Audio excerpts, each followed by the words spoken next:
they would actually calculate it for you. But if you want to know what it would be without calling them, that's how you get it. Those are the present value of the payments that you get. Let's make it a little bit more interesting. Let's say you get a 6% rate. You divide it by 12 to get the periodic rate. You're going to do a 7-year loan. And you can afford to pay $500. As soon as I hit return, I'm going to tell you the maximum amount of loan that you can afford. That's $34,000. You don't have to buy a car with a $34,000 loan, but if you believe you can afford $500, that's your max. Because the loan itself, given that interest rate, is the present value of all those payments. So this is relatively simple, but we can ask different questions. Suppose I can't afford $500 and I want to buy a car that's $25,000. The max I can afford is $175,000. Okay. I'm going to ask my car dealer, just give me a loan that's a lot longer. They won't, but in this hypothetical world, let's assume they do. How long does my loan need to be for me to be able to afford $175,000? Okay? Now, we know the periodic rate. We know what I'm going to pay. I don't know how long the loan is, but I know the total amount of loan. I'm going to borrow $25,000. So how do I figure that out? Again, I'm going to change the thing that I don't know until the difference between present and target is zero. I told you I'm a one-trick pony. I'm going to do the same thing. So the difference, so I shift the data here. Goal seek. That's my goal.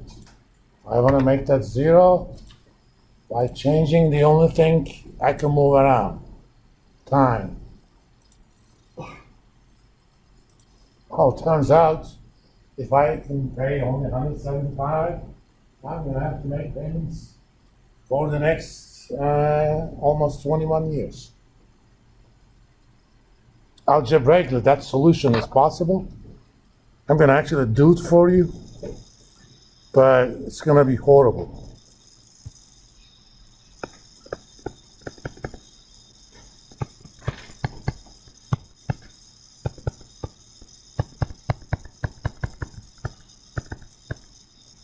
Okay, let's see.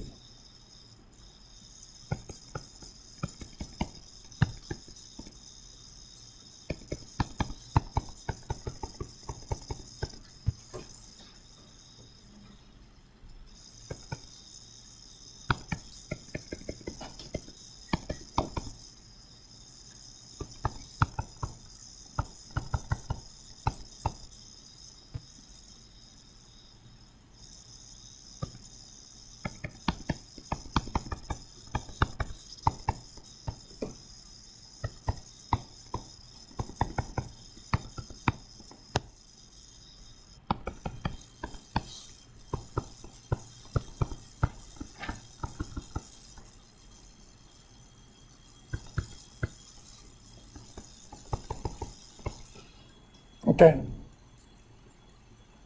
But why do I have to? I can solve this problem with one goal seek once I have the setup. It's kind of a crude example. All you want to shoot at is at that. Okay? Little 22 would be just fine. Using algebra and doing it that way is like using a Gatling gun on the grass. You still have a dead rabbit, but you just spend a lot of ammo to get that rabbit dead. This is math. Math is reducing the problem to things you know how to do. Okay, in this class, as far as time value of the money is concerned, I'm going to teach you two things. One, how to calculate present value of an annuity with a potential balloon payment, and how to calculate future value of an annuity with a potential beginning value.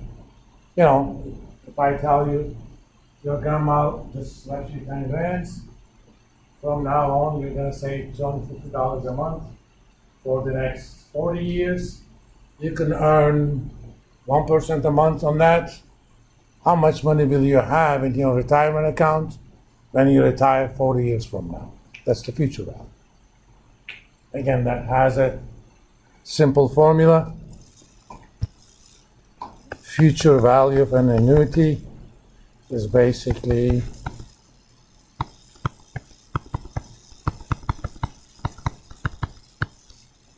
plus the beginning value times,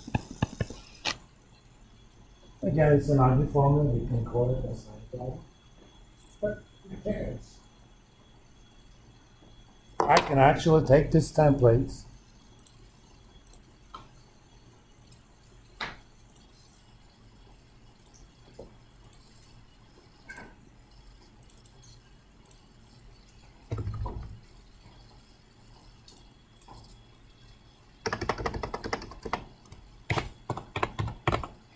I'm also using the golden principle of programming. Use things that you have already done, all right? This may not look to you as programming, but believe me, we are coding. In programming, this is called low-code environment. I mean, I can show you stuff with code as well, but it's the low-code stuff.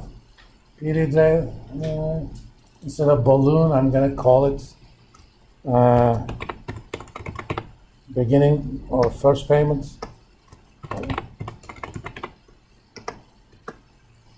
Instead of present value, I'm going to do future value.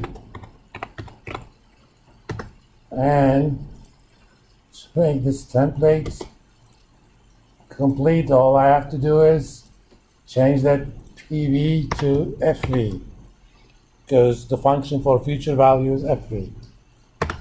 Done. I have templates for both present value of an annuity with a potential balloon and a future value of an annuity with a potential beginning balloon. So going back to that question, I can earn 1% a month for 480 months. I can save $250, and my grandma left me 10 grand. 40 years from now, that's going to be 4.1 million. Now I can change all those inputs and do whatever I want. But I can also ask interesting questions. Suppose I want, instead of 4, I want 7 million miles. I mean, there's going to be a lot of cruises that I want to take. I want to take a cruise to Antarctica. It's expensive, okay? I want to do that every 2 years. I want to take cruises to Greenland. You know, my girlfriend at the time, which is going to be after my third wife, is going to have expensive habits. Whatever, you come up with a reason. And you decided you need $7 million. How much money do you need to save every month? Again, I can go here, solve that for C. Fine. Again, why use a Gatling gun? Some of you guys may be too young to know what a Gatling gun is. Who knows what a Gatling gun is? What is it? It's the original version. Crank it, and it just kind of goes. I mean, it has multiple shooting points, but as you crank it, a new bullet comes in, it just keeps firing, Technically speaking, it's not a machine gun, but it can fire a lot faster than, if you want to fire 10 bullets from a Winchester, It's going to take a lot of time. The getting in, this is all we have to do. Now you have, automatic versions of those as well. So I don't need no Gatling gun. All I need is a 22 Winchester. Okay, that's what in-play is. Now I'm going to ask myself the question. I know I can earn 1% a year. I mean, if you invest into small cap stocks after inflation over the last 80 years, you would have averaged 1% a month. It's risky, but it's steady. I know I'm going to start with 10 grand, but I want to end up with 7 million. It's my retirement. It's my number. You have a different number, you enter your own number. That's my target. The only thing I don't know is how much do I need to save?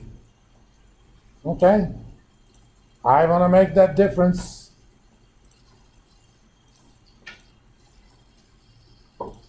I'm kind of anal about it.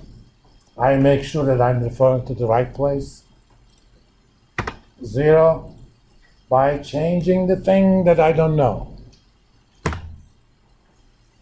Turns out, $494 a month is going to get the thing done. Let's ask an alternative question. Suppose I can save $500 a month, and I would be fine with just 5 million. What sort of a return do I need to reach my target? That determines what sort of risks I'm going to take. Because if I need 1.5%, that's 18%, I need to take a lot of risk. Not just small, maybe micro caps, with some leverage. And if you do margin investing, so you put half yourself, you fund the other half, instead of 12, you're going to make probably, depending on what interest you pay, about 20. But that's a lot risky. With margin investing, you can lose your entire money. But I want to, yes. Oh, real quick, what value you make negative again? So future value is positive. The beginning. Because when you write it like that, it gives a negative value because an accountant must have written that function. The payments are debits and the other one is a credit. Okay? Payments are payments for a loan. So the loan is the credit, payments are the debit. But since I like things positive when they need to be, I put a negative in front.